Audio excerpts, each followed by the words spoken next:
तो आपने टाइटल तो पढ़ ही लिया होगा 11th बर्बाद अब क्या करें, क्योंकि क्लास 11th के कई बच्चे ऐसे होते हैं जो बहुत अच्छे से पढ़ते हैं, कुछ बच्चे ऐसे होते हैं जो धीमे धीमे उनका मोटिवेशन डाउन होता जाता है और उनको ऐसा लगता है कि यार 11th में तो हमने कुछ किया नहीं, जैसे तैसे तुम पास तो हो जाते हो, लेकिन तुम्हें खुद के अंदर कॉन्फिडेंस नहीं रहता कि यार क्या मैंने 11th उस तरीके से पढ़ी जैसा मैंने सोचा था। जब आप गिरोगे नहीं तो आपको आसमान की ऊंचाइयों का कैसे पता चलेगा। तो अब हम 12th में वो गलती ना करें। क्लास 12th में आप कैसे स्टार्ट करें, देखो एक होता है स्टार्ट करना और एक होता है उसको फॉलो करना। Hello hello hello hello hello hello hello बच्चों, बाबू नमस्कार, कैसे आप सभी लोग। उम्मीद करता हूं बहुत अच्छे हो गए आप, और अच्छे नहीं हो तो अब अच्छे होने वाले हो इस वीडियो के बाद। तो आपने टाइटल तो पढ़ ही लिया होगा 11th बर्बाद अब क्या करें, क्योंकि क्लास 11th के कई बच्चे ऐसे होते हैं जो बहुत अच्छे से पढ़ते हैं, बहुत अच्छी बात। कुछ बच्चे ऐसे होते हैं जो धीमे धीमे उनका मोटिवेशन डाउन होता जाता है, डिसिप्लिन में नहीं रह पाते और 11th लास्ट तक आते आते काफी कुछ वो छोड़ चुके होते हैं और उनको ऐसा लगता है कि यार 11th में तो हमने कुछ किया नहीं है, जैसे तैसे तुम पास तो हो जाते हो, क्योंकि पास तो होना ही है सबको 11th में, लेकिन तुम्हें खुद के अंदर कॉन्फिडेंस नहीं रहता कि यार क्या मैंने 11th उस तरीके से पढ़ी जैसा मैंने सोचा था, क्या मैंने 11th में वो सारी चीजें कवर की जो हमारे सर ने बताई थी या मैम ने बताई थी। कहीं ना कहीं ऐसा होता है कि आपसे कुछ चीजें छूट सकती हैं और ये एकदम ह्यूमन टेंडेंसी है, इसमें कोई भी घबराने वाली बात नहीं है कि यार 11th में आपके कुछ चैप्टर छूट गए या कुछ चीजें आप नहीं कर पाए, कोई बात नहीं। जब आप गिरोगे नहीं तो आपको आसमान की ऊंचाइयों का कैसे पता चलेगा। तो आपको 11th में ये तो समझ में आ गया था कि यार कुछ चीजें हम नहीं कर पाए, तो अब हम 12th में वो गलती ना करें, है ना। तो आपको ये बताने के लिए मैं आया हूं कि क्लास 12th में आप कैसे स्टार्ट करें। देखो एक होता है स्टार्ट करना और एक होता है उसको फॉलो करना। तो फॉलो तो तुम तभी करोगे जब एक अच्छी स्टार्ट ले पाओगे। आप ये समझ लीजिए कि क्रिकेट का मैच हो रहा है, शुरुआत अगर आपकी बहुत अच्छी है तो आप बड़ा स्कोर बना पाएंगे, तो वही शुरुआत आपको करनी है। सर कैसे करें, आइए मैं आपको बताता हूं कि कंप्लीट रोड मैप क्या हो सकता है क्लास 12th केमिस्ट्री का।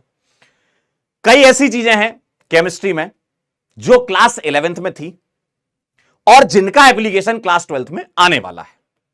तो आप पहले से क्यों ना ऐसा करो कि उन चीजों को कवर करके रखो, क्योंकि अभी आपके पास टाइम भी है, अभी बैच तो स्टार्ट आपका हुआ नहीं है। तो आपके पास जो अभी टाइम है ये बेटा बहुत गोल्डन पीरियड है। आप ये समझ लीजिए कि ऐसा टाइम आपके सामने जीवन में कभी नहीं आने वाला, आगे आने वाले समय में। आपको ऐसा लगेगा अरे यार दिन के 24 की जगह 26 घंटे होते तो मैं बताता, 30 घंटे होते तो मैं बताता। भाई 24 घंटे ही है, सबके पास इतने रहते हैं। जिसका AIR 1 आने वाला उसके पास भी यही है, जिसका 10 आने वाला उसके पास भी यही है। तो समय तो उतना ही है सबके पास, बस उसको अच्छे से यूटिलाइज करना है। और अभी आपके पास जो टाइम है ना, इसको अच्छे से यूज कर लो, खराब मत जाने दो, इधर उधर की बातों में मत पड़ो। क्योंकि अभी क्या है, आप आजकल आप लोग बड़े फ्री हो, तो फोन क्या है ज्यादा टाइम ले रहा है आजकल आपका, है ना। फोन में बहुत सारी उल्टी सीधी चीजें आप देख रहे हो, उसको बंद कर दीजिए भाई, अब समय नहीं है उन चीजों का, ठीक है। तो सर क्या करें हम ऐसा कि क्लास 12th आपका अच्छे से हो जाए। तो क्लास 12th केमिस्ट्री की जहां तक मैं बात करूं, उसमें 3 सेगमेंट जैसे 11th में थे वैसे ही होते हैं। आपके पास है एक फिजिकल केमिस्ट्री, आपके पास है ऑर्गेनिक केमिस्ट्री और आपके पास है इनऑर्गेनिक केमिस्ट्री। ये 3 केमिस्ट्री क्लास 12th में भी आती है जो 11th में रहती है। अब क्लास 11th में फिजिकल केमिस्ट्री जब तुम पढ़ते हो तो उसमें कई बेसिक चैप्टर होते हैं जो तुम्हें पहले पढ़ने होते हैं। क्लास 12th की जहां तक मैं बात करूं तो फिजिकल केमिस्ट्री में 3 चैप्टर आपको देखने को मिलेंगे, इलेक्ट्रोकेमिस्ट्री, केमिकल काइनेटिक्स और सॉल्यूशन। और इन तीनों चैप्टर में मोटा मोटी देखा जाए मोल कॉन्सेप्ट का बड़ा इस्तेमाल होता है। तो आपको क्या करना है वो मैं बता देता हूं। आपको फिजिकल केमिस्ट्री में क्लास 11th का क्या रिवीजन करें, क्लास 11th में आप रिवाइज करें मोल कॉन्सेप्ट। क्या रिवाइज करें बेटा, मोल कॉन्सेप्ट। जी हां, आप मोल कॉन्सेप्ट को रिवाइज करें क्लास 11th के, तब जाके क्लास 12th में आप अच्छे से तीनों चैप्टर जो फिजिकल के हैं वो समझ पाओगे। हालांकि फिजिकल केमिस्ट्री में थोड़े इंडिपेंडेंट चैप्टर होते हैं, लेकिन मोल ऐसा है जो हर जगह यूज होता है, सभी जगह यूज होता है ना। और मोल के साथ साथ में आप रेडॉक्स भी पढ़ लें, ठीक है। तो ये 2 चैप्टर मैं बता रहा हूं, मोल और रेडॉक्स रिएक्शन, ये अगर आप कर लें, क्योंकि देखो रेडॉक्स रिएक्शन का यूज इलेक्ट्रोकेमिस्ट्री में आने वाला है, बहुत जबरदस्त यूज है, मजा आ जाएगा आपको। और सॉल्यूशन चैप्टर में मोल वगैरह का यूज आने वाला और केमिकल काइनेटिक्स में मोल का यूज आने वाला है ना। तो मोल कॉन्सेप्ट और रेडॉक्स रिएक्शन ये 2 चैप्टर आप तैयार कर लें क्लास 12th में जाने से पहले। ये क्लास 11th के चैप्टर है। सर ऑर्गेनिक में क्या करें, बेटा मैं ये कहना चाहता हूं आपसे कि ऑर्गेनिक से पहले तुम इनऑर्गेनिक करो, ठीक है। ऑर्गेनिक से पहले तुम करो इनऑर्गेनिक, तो मैं आईओसी पहले बताता हूं, फिर ओसी बताऊंगा। आईओसी में आपको क्लास 11th का पीरियोडिक टेबल करना है भाई साहब, ठीक है, पीरियोडिक टेबल ये सबसे पहले करें, और इसके बाद करें केमिकल बॉन्डिंग। पीरियड टेबल और केमिकल बॉन्डिंग जहां से आप पढ़ पाओ, देखो आपके पास सब कुछ है, आपके पास यूट्यूब है, आपके पास 11th का बैच था, जहां से भी आप पढ़ते हो पढ़ लो, दोबारा से पीरियड टेबल पढ़ लो, केमिकल बॉन्डिंग पढ़ लो, क्योंकि इनका यूज बहुत आने वाला है क्लास 12th में। तो पीरियड टेबल केमिकल बॉन्डिंग आपको पढ़ना है इनऑर्गेनिक केमिस्ट्री के। और अब इसके बाद आता है बेटा ऑर्गेनिक केमिस्ट्री। जी हां, इसमें आप बेसिक आईयूपीएसी नेमिंग, आइसोमेरिज्म जितना आपको पढ़ाया गया होगा क्लास 11th में, जहां भी आप पढ़ते थे उतना आइसोमेरिज्म पढ़ लीजिए, और जीओसी पढ़ लीजिए, जनरल ऑर्गेनिक केमिस्ट्री। ये 3 चैप्टर ऑर्गेनिक के हैं। और मैं आपको एकदम सही बात बताना चाहता हूं कि भाई साहब क्लास 12th में ऑर्गेनिक केमिस्ट्री स्टार्ट होती है हेलो एल्केन हेलोरीन चैप्टर से, तो वहां सीधे रिएक्शन आना चालू हो जाती पहले दिन से ही। तो उसके लिए आपको क्या करना है, ये चैप्टर अगर आपके स्ट्रांग होंगे तो आपको रिएक्शंस में दिक्कत नहीं आएगी, खासकर जीओसी। खासकर जीओसी देखो, आईयूपीएससी तो हर चैप्टर में आपको कुछ ना कुछ देखने को मिलता रहेगा, तो वो वैसे भी सब बच्चों की आईयूपीएससी अच्छी होती है, ऐसा कोई बच्चा नहीं होगा जो आईयूपीएससी का सवाल गलत करता हो, मुझे जहां तक लगता है आईयूपीएससी आप कर लोगे। आइसोमेरिज्म का इंडिपेंडेंट सवाल नीट में बहुत कम आता है, सवालों को मिक्स करके पूछ सकते हैं, है ना, तो ऐसा कुछ बहुत बड़ा सवाल तो ताबड़तोड़ आने वाला नहीं है, तो जितना आइसोमेरिज्म आपने पढ़ा उतना कर लें। खास चैप्टर जो है वो है जीओसी। अगर आप जीओसी बहुत अच्छे से, इसलिए मैं इतने सारे स्टार लगा रहा हूं मालिक, अगर आप जीओसी बहुत अच्छे से कर लेते हैं तो क्लास 12th की ऑर्गेनिक केमिस्ट्री आपके एकदम टिप्स पे है, समझ लीजिए, क्योंकि जीओसी में स्टेबिलिटी ऑफ इंटरमीडिएट्स वगैरह, इफेक्ट्स वगैरह, एरोमेटिसिटी वगैरह का यूज आता है ये क्लास 12th में, ठीक है। तो आपको ये करना है। सर हम कैसे करें, आप यूट्यूब से पढ़ें, आपके पास अपने नोट्स उससे पढ़ें, आपके पास लास्ट ईयर का बैच था उससे पढ़ें, जहां से भी पढ़ें, पढ़ना आपको है भाई, पढ़ना आपको है, कवर आपको करना है, बस मैंने चैप्टर बता दिए, इनका यूज होगा। सर सीक्वेंस क्या होनी चाहिए, ये दोनों चैप्टर तो कभी भी पढ़ लो, है ना, और उसमें भी मोल पहले फिर रिडॉक्स बाद में, है ना, इनको कभी भी कर लो। लेकिन ऑर्गेनिक पढ़ने से पहले बेटा मैं चाहूंगा कि आप ये पढ़ो, पीरियड टेबल कवर करो, केमिकल बॉन्डिंग कवर करो, फिर उसके बाद ऑर्गेनिक में जाओ। फिजिकल आप कभी भी पढ़ लो, लेकिन आप मोल पहले पढ़ो, फिर उसके बाद रिडॉक्स पढ़ना। तो ये वो चैप्टर हैं जो आपको क्लास 12th में बहुत अच्छी केमिस्ट्री करने के लिए इन चैप्टर का अच्छा होना बहुत जरूरी है। ये चैप्टर आपको आने चाहिए, क्लास 12th आपकी बहुत अच्छी जाएगी, इसमें कोई दो राय नहीं है, ठीक है। सर हम क्या करें, हमारे पास तो लक्ष्य बैच है। पहली बात तो लक्ष्य बैच के बारे में बात कर लेते हैं। भैया लक्ष्य बैच में आपको इंडिया की बेस्ट फैकल्टी मिलती, सबको पता है, और रिजल्ट आता है ताबड़तोड़, हर साल आता है भाई साहब, और टॉपर बच्चे बेटा क्लास 12 से निकलते हैं। तो क्लास 12 का जबरदस्त बैच है, मतलब हिंदुस्तान का नहीं दुनिया का सबसे जबरदस्त बैच है, क्लास 12 की बात कर रहा हूं मैं। आपको लाइव क्लासेस यहां मिलती है लक्ष्य बैच में, 12th के साथ साथ नीट के भी, मतलब एक्चुअल में तो लक्ष्य नीट बैच नाम है उसका, साथ में 12th भी कवर हो जाता है, ठीक है। आपको इसमें डीपीपीज मिलती हैं, डेली प्रैक्टिस प्रॉब्लम, जो आप लेक्चर अटेंड करते हो उसके हिसाब से जो भी डीपी मिलती है उसको सॉल्व करते हो आप, ठीक। डीपीपी का वीडियो सॉल्यूशन भी मिलता है आपको। आपको डेडिकेटेड टेस्ट होते हैं प्लानर के साथ, प्लानर पहले दे दिया जाता है कि भाई इस दिन ये टेस्ट है, इस दिन ये टेस्ट है, डेडिकेटेड टेस्ट प्लानर मिलता है, ठीक है। आप रियल टेस्ट यहां पर ले सकते हैं। रियल टेस्ट क्या होता है, रियल एनवायरमेंट मिलता है आपको यहां पर, वो आपको जो ऑफलाइन में आप टेस्ट देने जाते हो उसमें आप रियल टेस्ट ऑप्ट करते हो तो रियल टेस्ट आपको मिल जाता है। आपको समरी लेक्चर मिलते हैं, हर एक चैप्टर के बाद कुछ ना कुछ उस चैप्टर में बात रहती है, अच्छी बात, उसको रिवाइज किया जाता है ना, तो ये समरी लेक्चर मिलते हैं। एनसीईआरटी कवरेज हो जाती है आपकी लाइव लेक्चर के साथ, क्योंकि जो टीचर्स आते हैं वो एनसीईआरटी के साथ साथ कवर कराते जाते हैं आपको। भयंकर क्वेश्चन की प्रैक्टिस होती है भाई साहब इस बैच में। आप इस बैच को पिछले साल का अगर बैच देख पाओ, अगर आपके पास कहीं से एक्सेस मिल जाए, लास्ट ईयर का लक्ष्य 2025 देख लेना एक बार बस, जितने टीचर हैं सबने ताबड़तोड़ प्रैक्टिस करा रखी है, आप एक बार जाओगे तो बदल जाएगा। जबरदस्त आपको होमवर्क मिलते हैं ताकि आपकी प्रैक्टिस बहुत अच्छी हो जाए। तो ये उन बच्चों के लिए है जो मैंने बताया कि जो लक्ष्य नीट में। सर अगर हमें आप लोग ही करवा दो तो क्या, जैसे आपको तो चैप्टर मैंने बता दिए, देखो ये तो मैंने बता दी कि ये चैप्टर करने हैं, लेकिन अब हम आपके लिए क्या लेकर आ रहे हैं, हम इन्हीं चैप्टर का क्रक्स बहुत जल्दी आपके सामने लेकर के आएंगे, ठीक है। कमिंग सून लिख देता हूं मैं, आपको अनाउंसमेंट मिल जाएगी। क्या मिलने वाला आपको, आपको मिलने वाला है ब्रिज कोर्स, ये फ्री है एकदम, यूट्यूब पे ही आएगा। तो हम क्या प्लान कर रहे हैं, आज सुबह ही प्लान हुआ था इसलिए मैंने कमिंग सून लिख दिया, क्योंकि अभी प्लान चल रहा है इसका, है ना। ब्रिज कोर्स हम आपके लिए लाएंगे, फिजिक्स का, ठीक है, केमिस्ट्री में तीनों, पीसीओसी, आईओसी, और बायोलॉजी में दोनों बॉटनी जूलॉजी, ठीक है।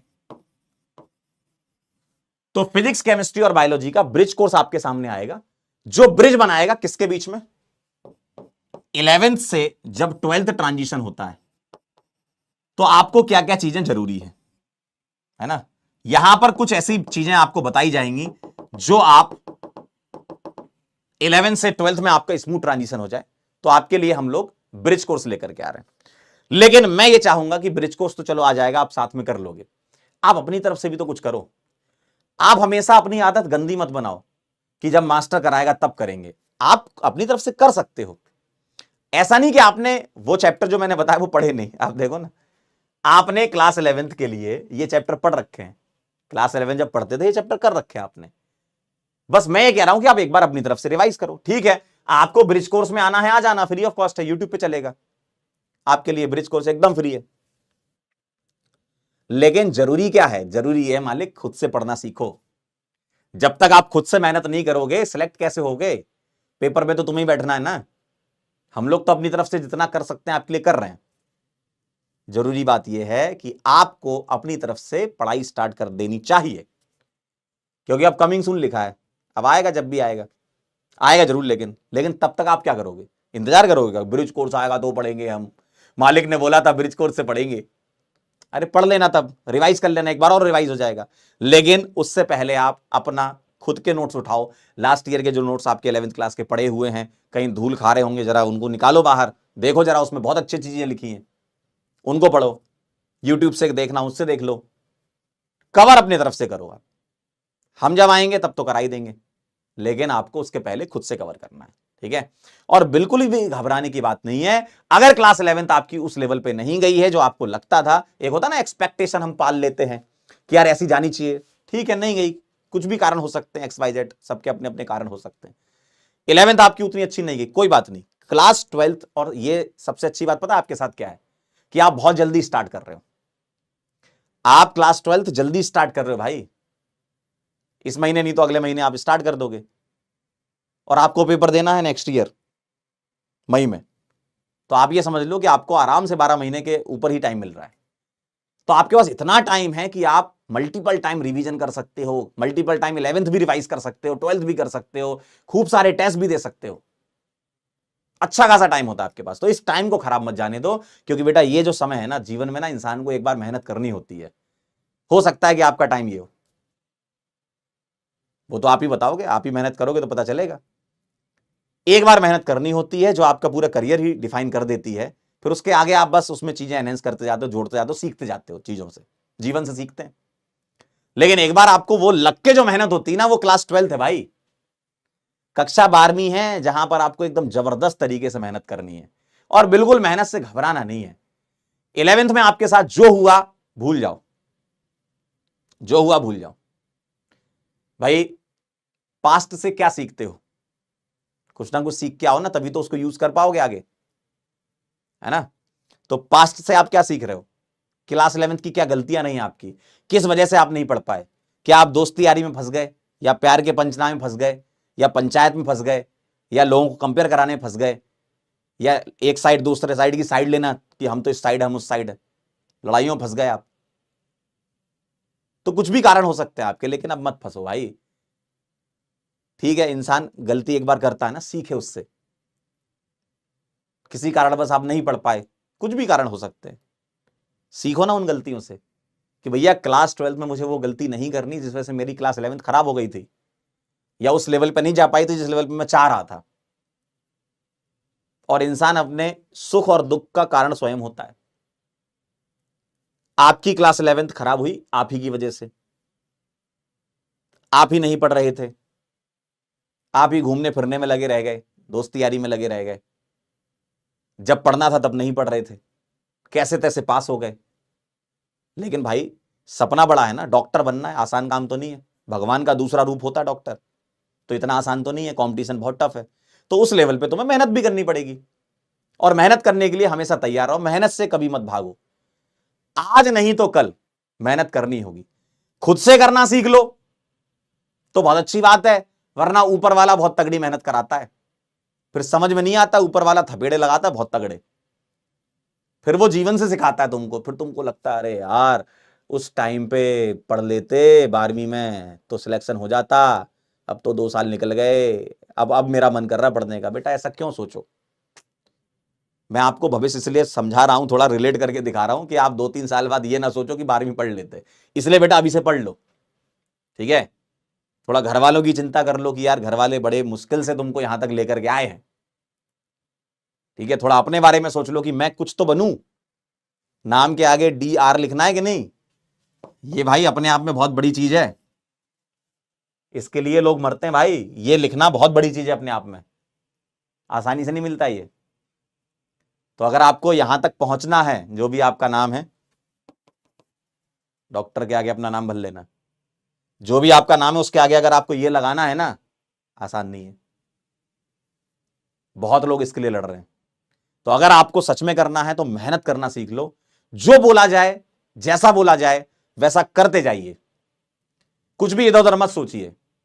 आज के जनरेशन की जो सबसे बड़ी समस्या मुझे लगती है ना, 10 चीजें सुनते हैं, जैसे मान लो एक सुनी, दूसरी सुनी, तीसरी सुनी, चौथी सुनी, 4 में कंफ्यूज हो गए, फिर सुनते ही जाते हैं 5, 6, 7, 8, 9, 10 चीजें सुनते हैं, अब सोचते हैं कि यार मैं इन 10 इनपुट का आउटपुट क्या निकालूं, कुछ नहीं निकलेगा। अगर तुम अपने दिमाग को इतना खाली रखते हो कि तुम 10 चीजें सोच सकते हो, तो भाई आपसे वेला आदमी कोई नहीं है जीवन में। डेडिकेशन किसे बोलते हैं कि यार मास्टर ने बोला और मैंने करना चालू कर दिया, इसको बोलते हैं डेडिकेशन। ये नहीं कि अच्छा अब कोई और मास्टर आएगा, जब वो हमको रोड मैप बताएगा तब हम उसका भी सुनेंगे, इनका भी सुनेंगे, कंपेयर कराएंगे और फिर उसके बाद बताएंगे सबको कि आप आओ इन मास्टर का रोड मैप फॉलो करेंगे। इन सब चीजों में मत पड़ो, इन सब चीजों में बहुत लोग बर्बाद हो गए पिछले 5 साल में, बहुत लोग बर्बाद हो गए इन 5 साल में। कंपैरिजन जो तुम कराते हो भाई, मास्टर मास्टर तो सब दोस्त हैं ठीक है, तुम जो कंपैरिजन कराने में, कमेंट करने में लगे रहते हो बहुत लोग बर्बाद हुए इस चक्कर में। अब उनसे पूछो, कहते बताओ हम किन लोगों में कंपेयर कराए थे, ये तो दोस्त हैं। तो बेटा इन सब चीजें मत पढ़ो, पढ़ाई पे फोकस करो, ठीक है। जो आपका मेन एम है उसको ध्यान रखो। एम क्या है आपका? डॉक्टर बनना। डॉक्टर बनने के लिए जहां से पढ़ सकते हो, जैसे पढ़ सकते हो, सुबह पढ़ो, दिन पढ़ो, रात पढ़ो, जिससे पढ़ना उससे पढ़ो, जिसका समझ में आ रहा है उससे पढ़ो, लेकिन पढ़ो जरूर। पढ़ना ही इंपॉर्टेंट है, क्योंकि पढ़ोगे तभी चीजें सीखोगे। हां पढ़ने में गलतियां होंगी, होती हैं सबसे, इंसान है भाई, भगवान थोड़ी है। गलतियां होती पढ़ने में, सिली मिस्टेक्स होंगी, गलती होंगी, टेस्ट में नंबर नहीं आएंगे, लगे रहोगे, भिड़े रहोगे, तब जाके तुम वहां पहुंचोगे, तब जाके वहां पहुंचोगे। ग्रोथ का ग्राफ कभी ऐसे थोड़ी जाता है, ग्रोथ का ग्राफ जाता है कभी आगे पीछे, मतलब नीचे गिरते हो ऊपर उठते हो, ऐसे चलते जाते हो और फिर तुम पहुंचते हो उस जगह पर। तो ऊपर नीचे अप डाउन चलते रहेंगे आपके जीवन में। जरूरी बात यह है कि जब आप अपने जीवन के एकदम लोएस्ट फेज में हो, अपने आप को बैक करो, उठो, लड़ो, आगे बढ़ो, सीखो चीजों से, और मेहनत करना कभी मत छोड़ो, क्योंकि जीवन भर मेहनत करनी है। ऐसा नहीं कि अभी 12th में करनी है। जब तुम डॉक्टर बन जाओगे ना, रात को 1:30 बजे 2 बजे भी फोन आएगा कि डॉक्टर साहब ऑपरेशन आ गया एक। अब उस समय थोड़ी बोलो मेरे को नींद आ रही है, इसलिए थोड़ी तुम्हें डॉक्टर बनाया था। पहुंच जाओगे 5 मिनट के अंदर दौड़ के वहां पे, ठीक है। तो आप बनने वाले हो डॉक्टर, तो डॉक्टर वाला एटीट्यूड डेवलप करो। तैयारी के समय अगर वो एटीट्यूड डेवलप होगा, तो वो एटीट्यूड लेकर के आप जब डॉक्टर बन रहे होगे, आप बहुत अच्छे डॉक्टर बनोगे, क्योंकि तुम्हें पता है कि यार मेहनत करनी होती है, ठीक है। तो इसी के साथ मैं विदा लेता हूं और आप सभी लोगों को बेस्ट ऑफ लक। हम तो आएंगे ब्रिज कोर्स कराने, आप अपनी तरफ से वो चीजें ध्यान रखें, ठीक है। जो मैंने आपको बताया उन चैप्टर्स को आप रेडी कर लें, ठीक है। थैंक यू सो मच, बहुत बहुत धन्यवाद आपका कि आपने मुझे सुना बड़े दिनों बाद। अच्छा लगा, कुछ ना कुछ सीखने को जरूर मिला होगा, और हमेशा किसी ना किसी इंसान से कुछ ना कुछ सीखने को मिलता है। ध्यान रखें, सीखते रहें, आगे बढ़ते रहें। बेस्ट ऑफ लक, मिलते हैं बेटा फिर, तब तक के लिए ओके बाय।